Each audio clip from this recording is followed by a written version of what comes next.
Hi, so we're going to continue our drawing of Lewis structures with compounds that have double bonds, triple bonds, or rings, or compounds that have chlorine, bromine, or iodine, oxygen, or nitrogen in them. Okay, so if you say you don't have CN, H2N plus 2. Say you have a structure that's something like C4H8. What that means is we have, quote unquote, lost two H's. Well, where did those H's go? They went into forming either a double bond or a ring. And so when you look at C4H8, and we're going to draw it with sticks, and this will take a little getting used to, you can go like this, draw again like that. And then it means we have to have at least one double bond. So I'm going to put it here. Now when we put it here, that's sort of messy. Let me clean that up. I have this cool little eraser feature on my marker. Okay, so I'm going to clean that up a bit. There. There's a double bond. Now let's convince ourselves we have 8 H's. So remember, each carbon has, each end or vertex is a carbon with the right number of H's attached. Let's start at this end. This carbon has 3 H's. This carbon has 2 H's. Now this carbon already has 3 bonds, so it only has 1 H. This carbon already has 2 bonds, so it needs 2 H's. So if we count it up, 1, 2, 3, 4, 5, 6, 7, 8, and our carbons are 1, 2, 3, 4. So this is a structure for C4H8. We could also do it like this. Put the double bond in the middle. But if we put the double bond at the end, these two are the same thing because of symmetry.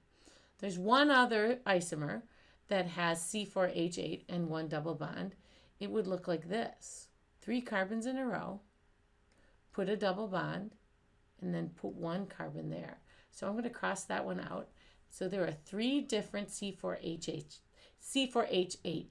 with a double bond. You could also do this. Make a square.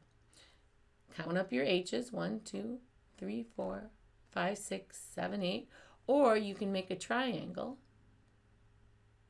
with a 1 carbon unit. 1, 2, 3, 4, 5, 6, 7, 8. So all of these are different ways of drawing this. Now, if we go and try C4H6,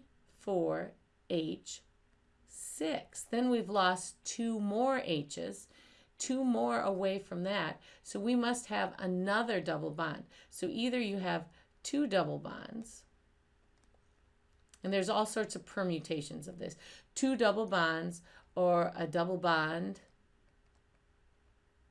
plus 1 ring, or you have a triple bond.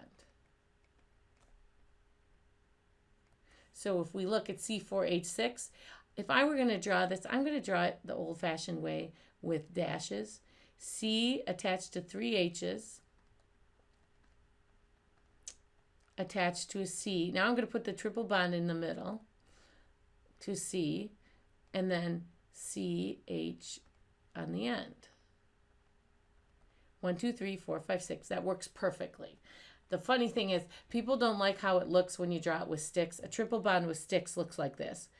3 lines and like that. It takes a little getting used to, but what that means is there's a carbon here with 3 H's, there's a carbon here with no H's, and it's linear, it's 180 degrees, a carbon here with no H's, and a carbon here with 3 H's. Don't worry so much about drawing these triple bonds right now, but most of what we're trying to do here is learning how to see, making sure you never have a carbon, heavens, with 5. Ooh, yuck. You do not want to have carbon with 5 bonds. No 5 bonds to carbon. That's just not going to happen. Look. So now we're going to go on to looking at oxygen, chlorine, bromine, and sometimes nitrogen. It's not my favorite because it smells, but we have to learn how to draw some of these structures. Okay, we'll start with the chlorine. So if you have chlorine, C4H9Cl, chlorines count like hydrogens because they both form one bond. So this will have no double bonds or rings. So if you look, it's similar to our discussion we had before. Put 4 carbons in a row. We have chlorine will take the spot of one of the H's, so I can put it on the end. And that would be the same as putting it on this end, or I can put it in the middle. And that will be the same as putting it on this carbon right here. So there are two isomers that have 4 in a row. Now we're going to go to 3 in a row. If you remember before, 3 in a row means we're going to put the carbon in the middle, like that. Now, if you look, the chlorine can go on this carbon, but the carbon I'm circling right here is the same by symmetry as this carbon and this carbon. There's only one way to put the chlorine at one of these end carbons, but since there's a spot right here that will not make you have 5 bonds to carbon, you can put the chlorine here.